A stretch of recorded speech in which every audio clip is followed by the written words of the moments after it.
I'm Bart Basi. My wife and I own and operate Cheese and Crackers in Champaign, Illinois.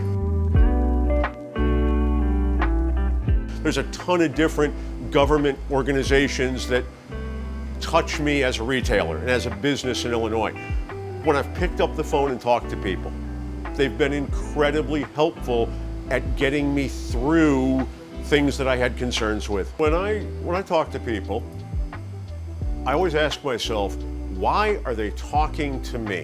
When a person from Weights and Measures from the state of Illinois comes in to check my scales, why is he coming in here? And you can take a negative look on this. Oh, they're just coming in to, whatever. And I take a positive look. He's wearing a white hat. That guy sleeps well at night because he is protecting the consumers in the state of Illinois so that when they're buying a product sold by weight, that they're getting what they're paying for, that it's honest, that it's right.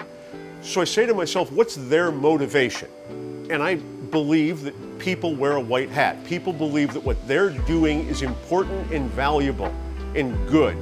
So when this guy comes in and he looks at my scales and the weight on a scale, it was off a little bit, I asked him, I said, hey, what do I need to do? And he said, well, you're within tolerance. He goes, but you need to be very careful. I said, well, how would I fix that? What would I do? He walked me through the process to get the scale recalibrated to an absolute perfect zero. I forgot how many grams I was off, but it wasn't a few grams within being exact, but it was within the state guidelines, right? So the scale was okay for retail, but it wasn't perfect. I had no idea what to do with that.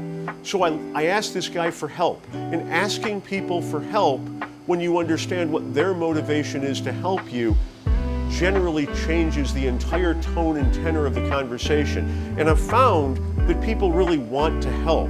When I'm talking to public health and I need to go to an event and do some speaking about food and I'm concerned about how this is licensed or what I need to do, I don't start out with, well, I want to do this and I don't want to do that and I don't want, this or that form or whatever. I ask them, how can I do this? What do you need for me to be safe? What do we need to protect the community? And I look at this from their standpoint. What's their motivation to have this conversation with me? And how do I ask them for their help? How do I get in step with you and your motivation to have this conversation? And how do I get help from you? What help can you provide me? And how do we find a solution? Which doesn't always mean it's a painless solution for me, but it's a good solution because we both walk away from the table with what we need.